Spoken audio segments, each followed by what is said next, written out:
The thing I love the most about our program is its people.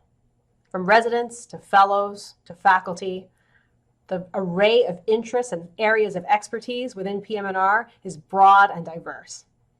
We have over 50 physician faculty and over 70 total faculty right here in the Department of PM&R at Michigan Medicine. That's a large group, a large subspecialized group. In that sense, we're like an archipelago, a collection of islands, each one filled with diverse and rich clinical and educational opportunities, and yet each one different from its neighbor. In this sense, it can be hard to intimately know what's going on in the other areas of PM&R around us.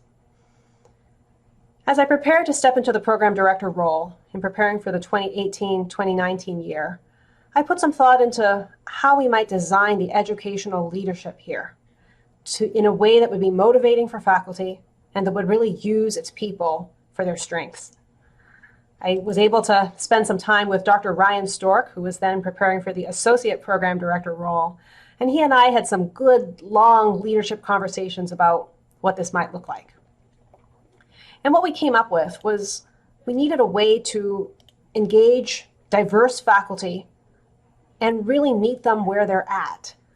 In other words, take care of each subcomponent of the archipelago well. We needed collaboration between faculty who share a common area of expertise. In other words, connect those electromyographers, enable us to teach well as a group. To do this, we needed leadership and support from those in the know, from someone who actually teaches in that clinical area. We wanted an environment that would recognize strong teaching effort, offer constructive feedback, and ultimately create an environment that encourages ideas and innovation. A traditional leadership structure may not necessarily do this well. Many places will envision something like a format like this, a department chair with several missions, the three-pronged mission, clinical, educational, and research missions, with separate leaderships. So you may have a series of clinical leaders. You may have the program director group at the head of the educational mission, but not necessarily clear communication between the program director group and the clinical leaders from the standpoint of building the educational milieu. So Dr. Stork and I at the time, together with our department chair and other faculty support, decided to look at redesigning this. And how it now looks is that surrounding, supporting, and supported by the program director group, we have a series of committees, each one representing a clinical area, and each one chaired by an educational faculty lead with a passion for teaching and curricular design, as well as subject-specific expertise in his or her clinical area. Each educational faculty lead chairs a subcommittee that comprises all of the clinical faculty who teach in that area of PM&R here. What that means is any individual faculty member gets to engage in different teaching and learning opportunities with guidance and mentorship from the educational faculty lead, separate from the inpatient or outpatient medical director from the clinical leadership.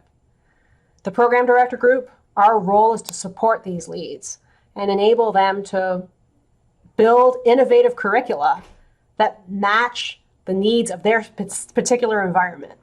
So it won't be me, an electromyographer, telling someone how to teach spinal injections in the fluoro suite or how to evaluate residents who are treating brain injury on the inpatient rehab floor. The specific educational faculty leads are empowered to do that, empowered to design their teaching environment around its unique opportunities and its unique challenges. I'm excited about this model because it puts the autonomy as well as the responsibility in the hands of motivated faculty who can help really empower our educational programs here. What are they tasked with? They look to unify how education works here. Everything from didactic teaching through to clinical teaching at the bedside or in clinic to independent learning, all within their subject areas. So for example, the spinal cord injury educational faculty lead would plan the spinal cord injury didactic block for residents, would think about what teaching and learning looks like in the unit at the bedside, as well as provide resources so that residents can pursue independent study in these areas all the way through the residency.